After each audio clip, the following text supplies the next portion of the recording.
Hello and welcome. I am a hotel AI expert, and I'm very pleased to welcome all students of Europe Hotel School to your online learning journey. In our world, the world of hospitality, we spend so much of our time and energy creating comfort, creating these incredible, memorable experiences for our guests. But what happens when all of that has to shift in a single heartbeat?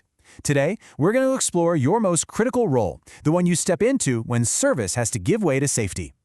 So, here's how we're going to break it down. We'll start by looking at your dual role. Then we'll talk about preparation, what you do before anything happens.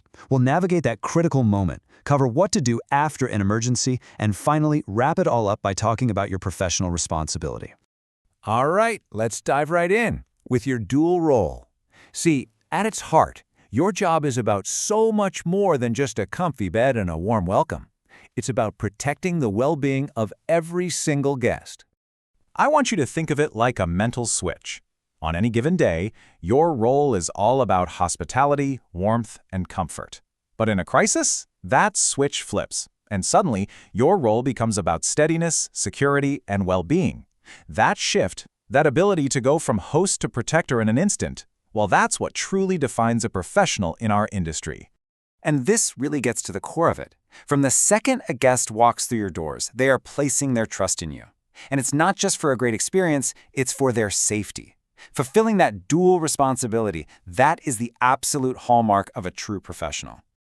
So knowing this, how do we prepare for that moment? Let's move on, because an effective response doesn't just happen when an alarm goes off. No, it starts way, way before that, with the training and the knowledge you build every single day. And that brings us to a principle that is completely non-negotiable. I want you to burn this into your mind. In any scenario, your first priority is always the safety of your guests and your staff. This simple idea has to guide every single decision you make under pressure. It's your anchor.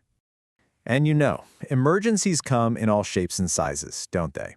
It could be a medical event in the restaurant, a sudden fire alarm, a security issue up on the 9th floor, or even something as heart-stopping as a lost child. Your preparation has to be broad enough to help you think on your feet, but act with purpose no matter what's thrown at you. Because ultimately, this is what it all comes down to. Knowing your hotel's emergency procedures, knowing them inside and out, is what transforms that split second of hesitation into confident, decisive, and sometimes even life-saving action. Preparation is everything.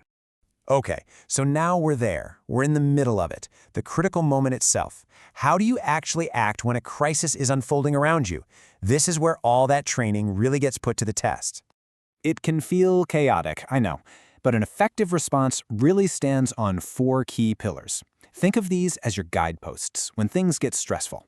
They give you a clear, actionable framework to manage just about any crisis. Let's walk through each one. First up, communicate with clarity. During an emergency, people are looking for direction. Your tone of voice, your confidence, it all matters more than you can imagine. Panic is contagious, but a calm, clear voice can cut right through the fear and guide people towards safety.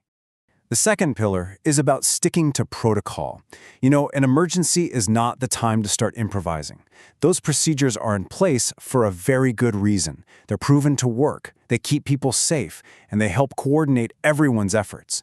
They are your guide, not a suggestion. Our third pillar is prioritization.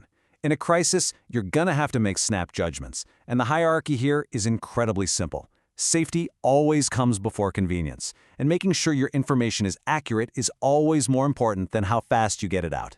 And finally, the fourth pillar, and honestly, this cannot be overstated, you have to maintain your emotional control.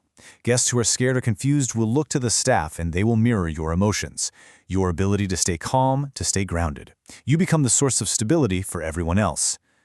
But your work isn't over just because the immediate danger has passed. Let's shift now to that crucial recovery phase, because this part is all about restoring that sense of comfort and, just as importantly, trust.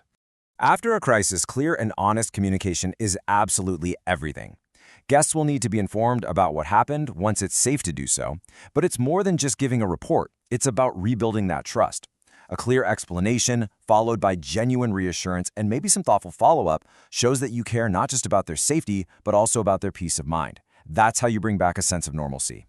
And all of this brings us to our final section, where we're going to tie all these pieces together and really define your ultimate professional mandate in this amazing industry. Just think about that for a second. This idea completely reframes your role. When you handle these tough moments with composure and clarity and courage, you are upholding a profound responsibility. You become a guardian for every single person under your roof. So, I'll leave you with a question, a very personal one that I want you to reflect on throughout your entire career. It's preparation, it's professionalism, and it's courage that turn a great employee into a true guardian. So, when that moment comes, will you be ready?